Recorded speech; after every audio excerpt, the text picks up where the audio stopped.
Hey everybody, welcome to 2025 and Adventures with Peps. We've made it. Now, if you are following me on Discord or on the YouTube community page, whatever it's called, you will know I've been chatting a bit about Dungeoneer Design Journal. Basically, this video is all about that. That's going to be a whole new section on this channel. I don't know when I will make videos about this. It could be every 7 days, it could be 4 days, it could be, depends what I've been up to and how much I want to talk in a video. So here is episode 1. It's going to be the first 4 days, I think. So let's get into it. Hello and welcome. We are on day 1 of my hopefully 365 day project for Sector 102, the Spillways and Beyond. Written by Ollie Pearson, the Urban Explorer. So, where should we start with day 1? Obviously, I got the first page done. That was just for fun. I'm probably going to have to try and build that, aren't I? I've set myself that challenge. But ultimately, I feel like day 1, let's put that in the corner here, is going to be introducing the man himself. It's going to be a character page. Now, this is going to be a little bit different than any other posts I do on this channel. It's going to be a lot of me talking. It's going to be a lot of you watching me write or draw. There might be some modeling. There might be some painting involved in the videos when I drop them. But this is very much a project for me. These might turn up as shorts. I don't know yet. I really don't know what I'm doing. But this is something fun for me. So, character page is going to be the opening page, and it is Ollie Pearson, if I can remember how I spell his name. Like all good characters, he's going to need an alias. I've been playing Stalker a little bit recently, so maybe the Spillway Stalker.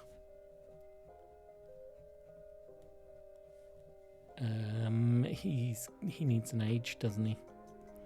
Let's go 37. That's a pretty good age. His occupation.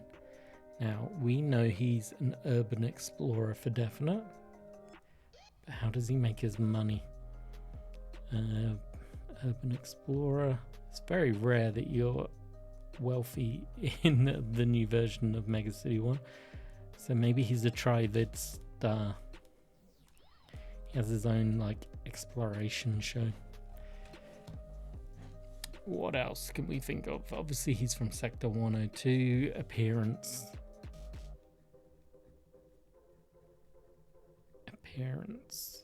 So we're not even in the Spillways yet. We're still talking about the character that's going to be exploring it for us. Let's call him Wiry.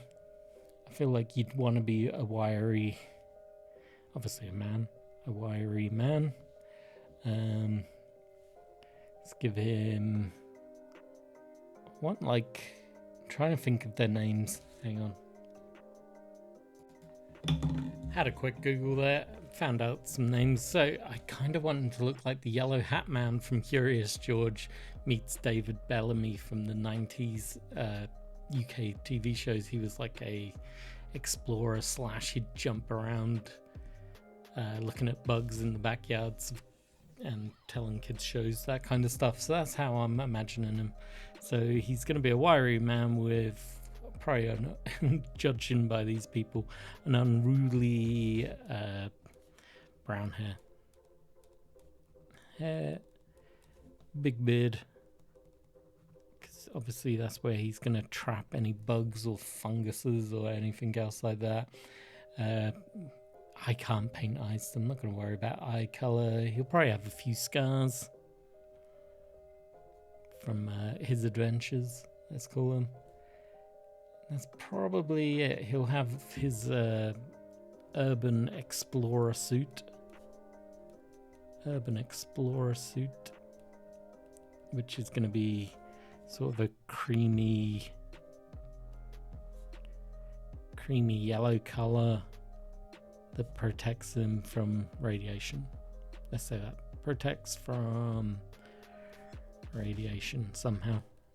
He's going to be in shorts. That's that's the only way I can imagine him. He's got to be in shorts. Personality. Now, obviously, I could be rolling for this, but I think it's more fun for me if I force my brain to think up some ideas. He's got to be daring. You're not going into the Undercity or around Sector 102 for fun, are you? So he's daring, charismatic. How do you spell charismatic? I'm dyslexic, so if you see any spelling mistakes, feel free to point them out, but you don't have to. I know I spell out poorly. Reckless is another great word, isn't it? Reckless. What else? His on-screen personality is probably very similar, isn't it? On-screen. What's politer ways of writing that? He's bold instead of daring. He's confident. There we go. That'll probably do. Bold and confident. What else? He's obviously got a deep fascination with exploring and delving into the secrets beneath Mega City 1. I reckon you need a dark sense of humor. Dark sense of humor.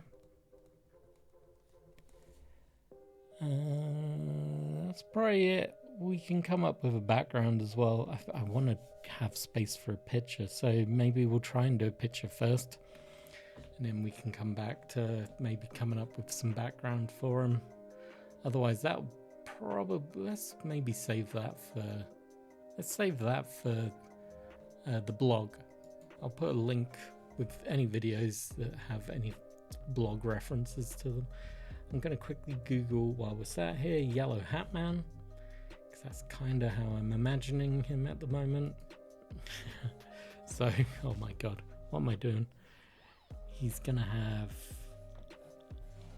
let's see, hopefully you can see this pencil marking. I know it's a bit hard to see stuff.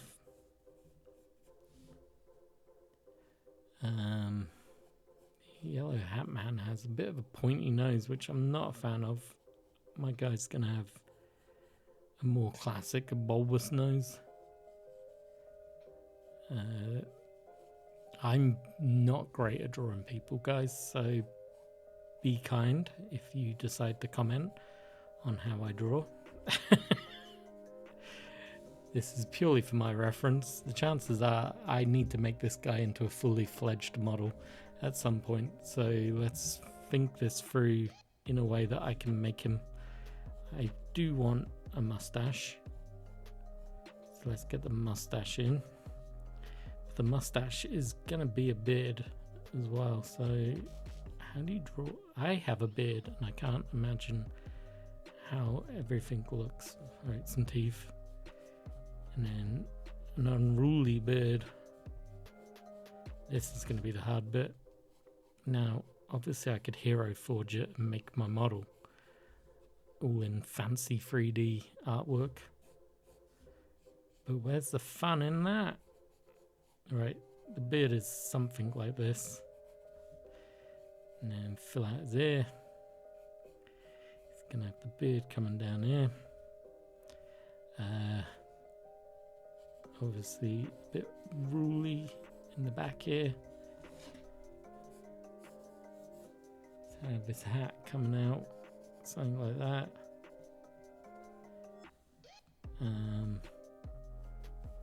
Guess you have to have the hat, has to be something like that, doesn't it? Why is it when you start drawing something you completely forget what the damn thing looks like? Like, it's a hat. I should know what a hat looks like. For the life of me, I can't imagine what one looks like right now. And then we'll do a little string along top, and then it goes off like that. That's his explorer hat, I think. He needs some crazy eyebrows. And then we can start putting in some eyes. I feel like he's gonna be a little tired.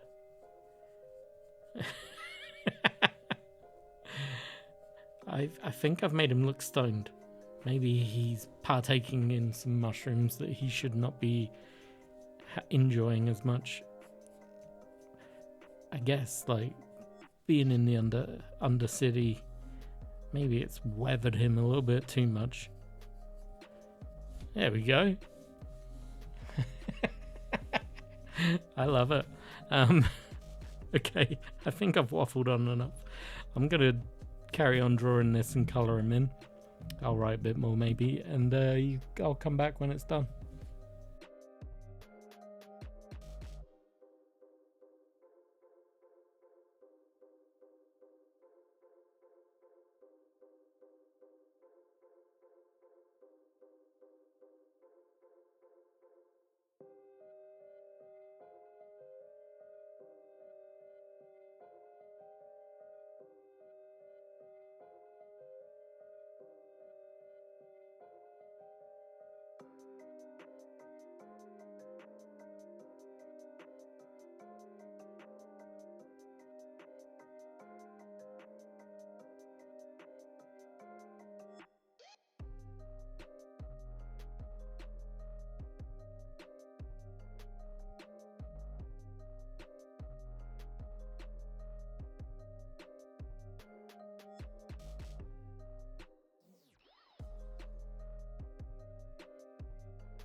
We are back. This actually snuck into day 2, so let's change this. Day 1 and day 2. I'll try not to go as overboard as I have with this one, but I went full hog onto it. So background for Ollie Pearson. Born in Sector 102 as a child, he was captivated by tales of the spillways and undercity told to him by his grandfather, a retired waste engineer. His big break came when his home video showed him narrowly escaping a gang of mutant scavengers that went viral, allowing him to create his own show called The Urban Descent. Look at this, it bled through and it created a nice second page for me. Exploits: he's one of the few citizens to explore the spillway and survive, even returning with footage of a mutant activity and a close encounter with the suicide slasher. He's become an informant for the Justice Department in exchange for scavenger permits, reporting of mutant or crimes seen or recorded below. He once caught a ghost on camera, though many believed it to be a publicity stunt, so it wasn't widely believed. And his equipment includes a tri-cam droid, exploration suit, a pulse scanner so he can know if somebody's coming after him, and an urban survival kit. And I even went as far as making the model. So this is why it's going to become a 2-day event. Hang on, let's see if I can actually get this clearly on camera. Not sure I will be able to. So my day 2 is going to be pretty much, yeah, you're not going to see that, are you? Yeah, that's crazy. I made the model. I'm going to paint them up. That will be my day 2 of this video. So anyway, that's day 1, day 2. Right, we are on to day 3 of my 365 days. We've had a very successful first 2 days. We've created a brand new character, Ollie Pearson, and he even has a miniature. Make sure, you'd have seen it. We're going to mash all these videos together, I think, is the plan. So you would have seen that being created and painted. Right, today we are going to talk about the spillways in general, create the setting, get my mind straight on what I am actually doing. So, the spillways, they're obviously a harsh and grimy area of Megacity 1. Harsh and grimy area. I imagine it being very industrial. How do you spell industrial? Industrial drainage systems.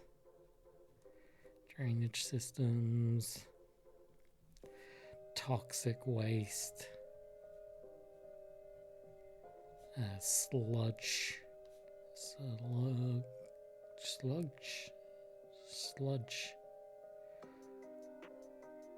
I'm gonna put slug. Toxic slug, chem pits, all that sort of weird, disgusting stuff. It's very Necromunda-esque, I guess, is where my brain is slowly going. There's going to be just tons of pollution.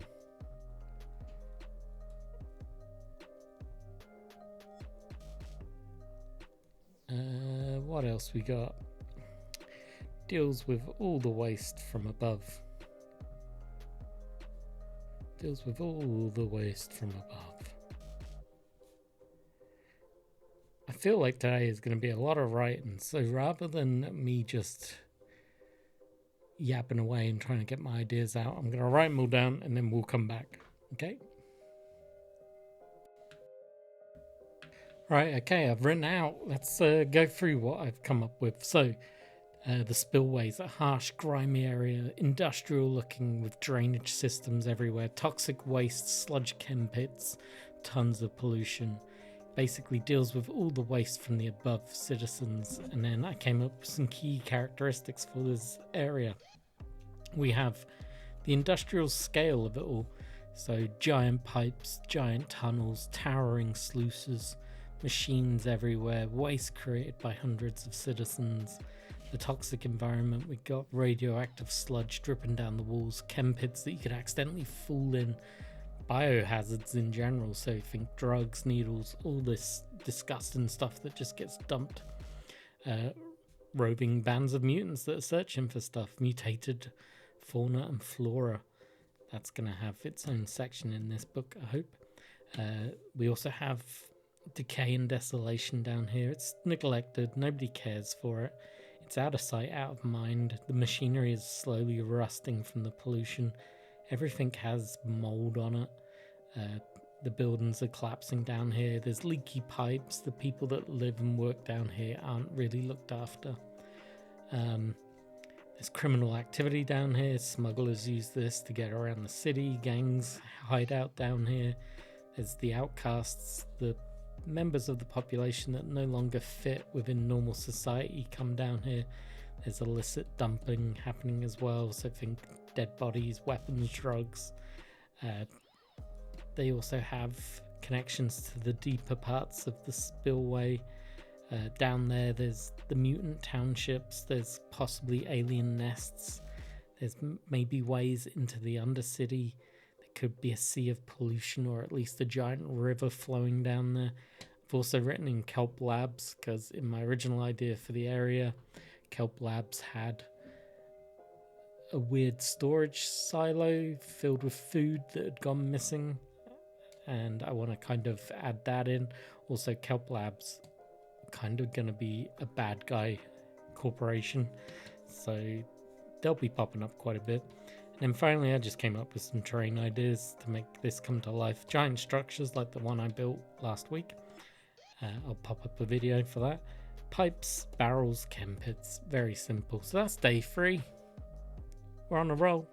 Hey everybody, welcome to day 4 of the 365-day adventure. I've forgotten what it was now. Adventurer's Journal or something like that. Welcome to the Spillways. So as you can see, I wrote it out.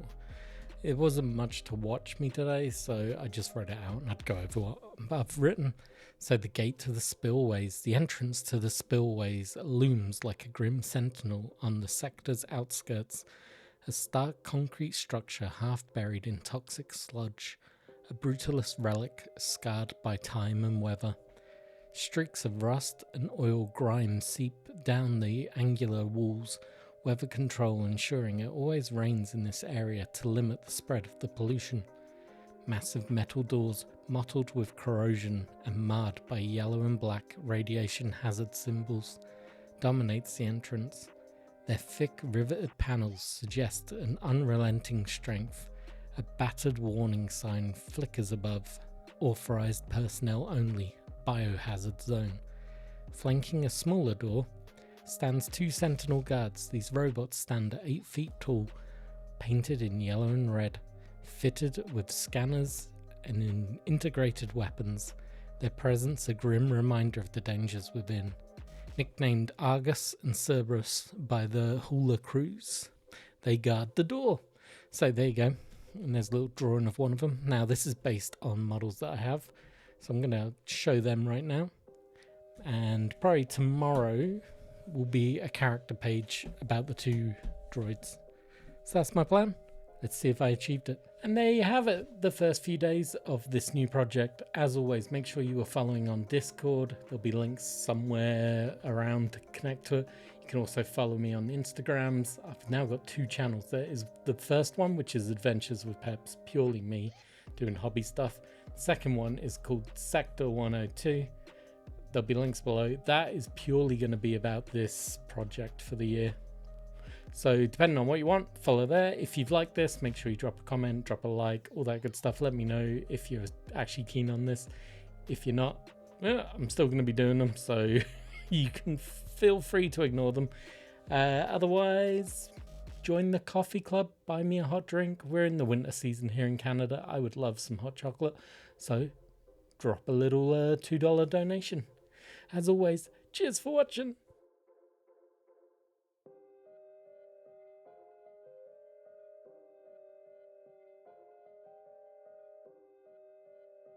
Hey, thank you for watching this video. Make sure you like, subscribe, and then go watch this one up here. Give it a click. Bye-bye.